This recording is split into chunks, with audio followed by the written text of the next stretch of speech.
गांव और मॉडर्न बहू का करवा चौथ। पंडित जी कितनी सुंदर लड़की का रिश्ता लेकर आए हैं। मुझे तो ये लड़की देखते ही भाग गई। मोहित बेटा तू बता, तुझे ये लड़की कैसी लगी? माँ, जो आपकी पसंद वही मेरी पसंद। वैसे माँ, मैं तो छोटा हूँ, मुझसे पहले तो अनिल भैया की शादी होनी चाहिए। बेटा मैं तो इसे समझा समझा कर थक गई हूँ, अब तू ही समझा। जब भी शादी का नाम लूं तभी इसका मुंह बन जाता है। ना जाने इस जन्म में शादी करेगा भी या नहीं। ऐसा नहीं है माँ, मैं शादी करूंगा पर अभी नहीं। लेकिन क्यों भैया, क्या आपको कोई लड़की पहले से ही पसंद है?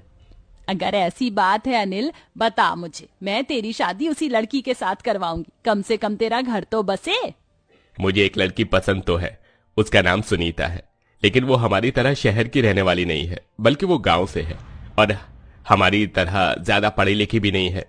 जब लास्ट टाइम मैं एक प्रोजेक्ट के सिलसिले में गांव गया था तब मेरी मुलाकात सुनीता से हुई, और कब ये छोटी सी मुलाकात प्यार में बदल गई मुझे पता ही नहीं चला। अगर तू उस लड़की से इतना ही प्यार करता है तो मुझे इस रिश्ते से कोई एतराज नहीं है। मैं तेरी और मोहित की एक साथ ही शादी करवाऊंगी। अपनी माँ सुमित्रा की बात सुन अनिल काफी खुश होता है, जिसके बाद सुमित्रा गांव जाकर सुनीता के माता पिता से बात करती है और अपने दोनों बेटों की शादी एक ही दिन रख देती है। शादी की सारी रस्म खत्म होने के बाद सुमित्रा अपनी दोनों बहू का बड़े प्यार से गृह प्रवेश करती है।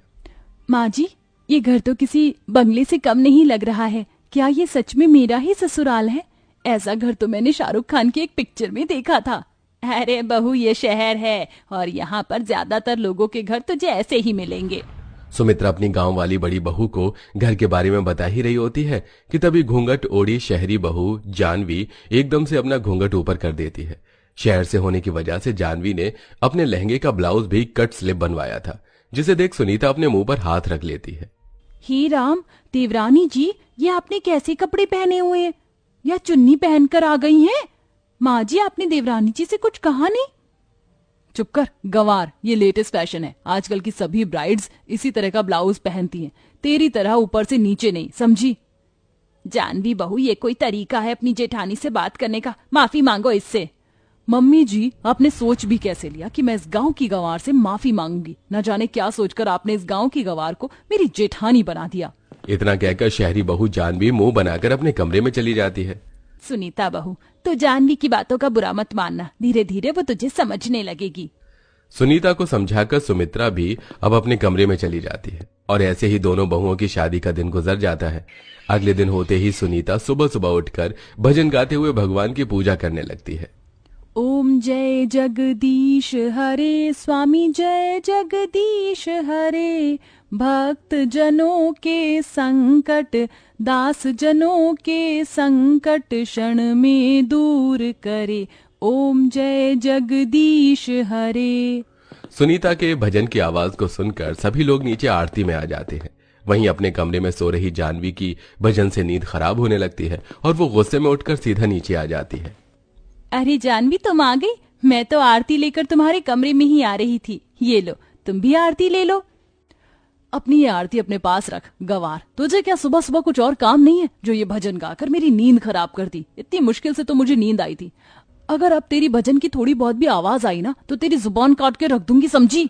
सुनीता के गांव से होने की वजह से जानवी को बिल्कुल भी पसंद नहीं करती थी।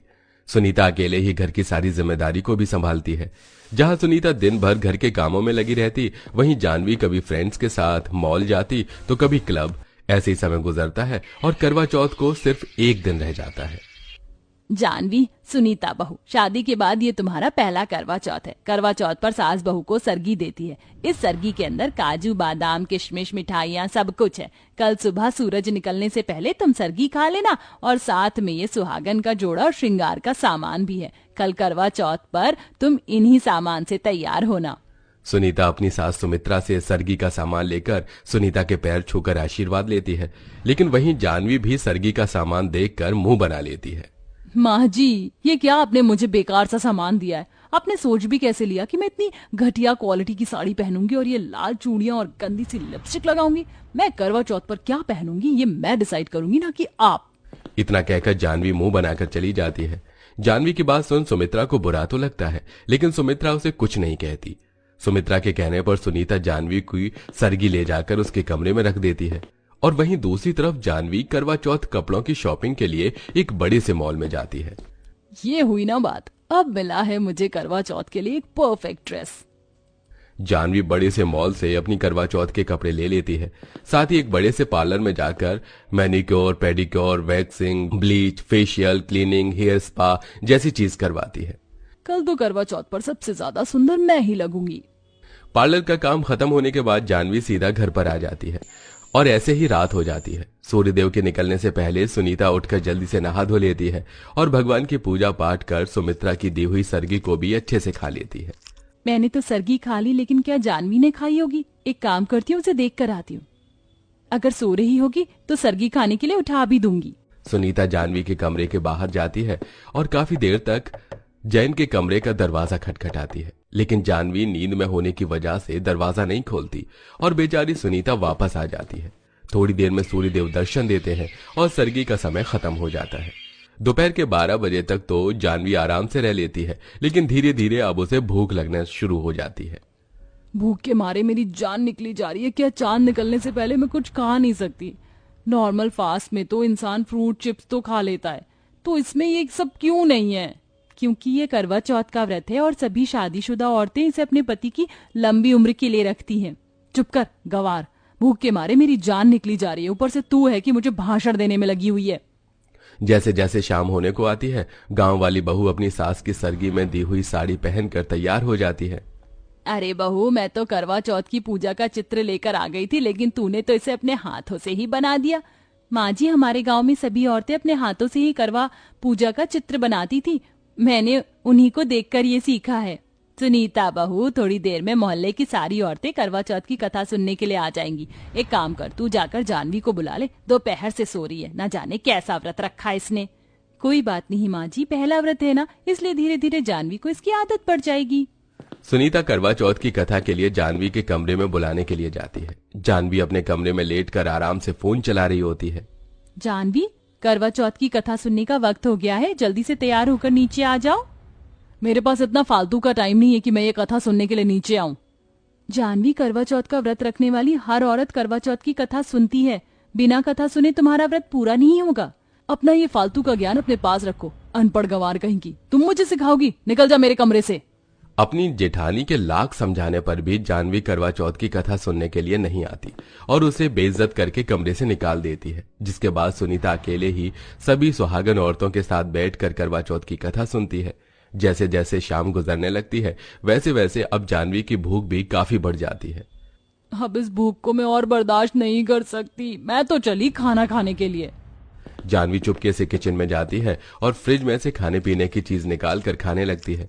अच्छे से पेट भर जाने के बाद जानवी अपने कमरे में आती है और तैयार हो जाती है। जहां करवा चौथ के दिन सभी सुहागनों ने लाल रंग का जोड़ा पहना था, वहीं जानवी काले रंग के बैकलेस साड़ी पहनकर सबके सामने आती है। जानवी बहू, तेरा दिमाग तो सही है, आज के दिन तूने ये पहना है, जानती भी है तूने कितना बड़ा अपशगुन किया है। अरे माँ जी, आप ये अपशगुन जैसी चीज कुछ नहीं होती है, और वैसे भी मुझे बैकलेस ब्लाउज बहुत पसंद है, इसलिए मैंने सबसे यूनिक और हटकर पहना है। थोड़ी देर में चांद निकल आता है। सुनीता छन्नी में से चांद को देख अनिल को देखती है और अनिल के हाथों से पानी पीकर करवा चौथ का व्रत पूरा करती है। वहीं मोहित अभी रास्ते में ही फंसा होता है। ट्रैफिक होने के चक्कर में मोहित एक शॉर्टकट रास्ता लेकर घर लौट रहा होता है कि तभी कुछ चोर मोहित की गाड़ी पर हमला कर देते हैं और मोहित को लूटकर उस पर चाकू से वार कर देते हैं। कुछ देर बाद उसी रोड से कुछ और लोग गुजरते हैं। मोहित को घायल देख वो उसे जल्दी से अस्पताल में भर्ती करवाते हैं। अस्पताल वाले मोहित की आईडी प्रूफ से उसके घर पर कॉल करते हैं। जैसे ही मोहित के घायल होने की बात उसके घर वालों को पता चलती है तो सभी लोग दौड़े दौड़े अस्पताल आते हैं। आज मेरे बच्चे की हालत है ना, उसकी जिम्मेदार सिर्फ तू है। अगर मेरे बेटे को कुछ भी हुआ तो मैं तुझे छोड़ूंगी नहीं। हे भगवान, मैं क्या करूं, ये मुझसे क्या हो गया? अगर मोहित को कुछ हो गया तो मैं जी नहीं पाऊंगी। इसीलिए कहते हैं जानवी, इतना भी मॉडर्न होना ठीक नहीं है। तुम्हें करवा चौथ के व्रत का बहुत अपमान किया, इसलिए करवा माता ने तुम्हें सजा दी है, लेकिन अभी भी देरी नहीं हुई है। अगर तुम करवा माता से अपनी भूल चूक की माफी मांग लो, सच्चे दिल से अपने पति की लंबी उम्र के लिए प्रार्थना करोगी, तो मोहित को कुछ नहीं होगा। सुनीता की बात मानकर जानवी करवा चौथ के व्रत में की हुई सारी भूलों की करवा माता से माफी मांगती है और अपने पति की लंबी आयु के लिए प्रार्थना भी करती है। थोड़ी देर में मोहित को होश आ जाता है, जिसे देख जानवी बहुत खुश होती है। इसी के साथ अब जानवी को अपनी गलती का एहसास होता है और सुनीता से माफी मांगती है। और हर साल सुनीता के साथ सारी रस्मों को निभाते हुए अच्छे से करवा चौथ का व्रत करती है। वेल दोस्तों, क्या आपके भी घर में कोई करवा चौथ का व्रत रखता है? तो उसका नाम हमें कमेंट में जरूर बताइएगा।